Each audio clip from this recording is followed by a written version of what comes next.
અને સોશિયલ મીડિયાના જમાનામાં મારી આપ સૌને વિનંતી છે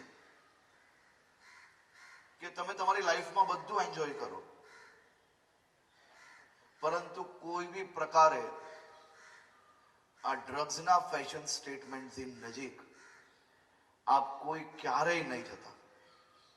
જે પ્રકારે વેસ્ટર્ન કન્ટ્રીઝની અંદર આજે ડ્રગ્સ એક ફેશન સ્ટેટમેન્ટ બની ગયું છે અને ફાસ્ટ લાઈફ અને સોશિયલ મીડિયાના કારણે ટીનેજથી જ જે પ્રકારે આપણે સૌ લોકોને માહિતીઓ મળે છે તેના કારણે મેં જોયું છે કે ટીનેજમાં ક્યાંક ને ક્યાંક યુથ નાના મોટા સેન્ટિમેન્ટ્સના કારણે ડ્રગ્સને નજીક જતા રહે છે.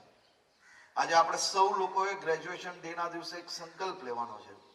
સંકલ્પ એ નથી લેવાનો કે હું જીવનમાં નહીં લઈશ, સંકલ્પ એ બી સાથે લેવાનો છે કે હું તો ડ્રગ્સની નજીક નહીં જ જઈશ, પણ મારા કોઈ ફ્રેન્ડ્સને ડ્રગ્સની નજીક નહીં જવા લઈશ. એ જવાબદારી આપણી સૌ લોકોની છે. અમે લોકો આની સામે ખૂબ ગંભીરતાપૂર્વક લડીએ છીએ. અમારી પાસે અનેક કેસોમાં પકડ્યા પછી જે યુથ એની અંદર ઇન્વોલ્વ છે એની સંપૂર્ણ માહિતી હોય છે.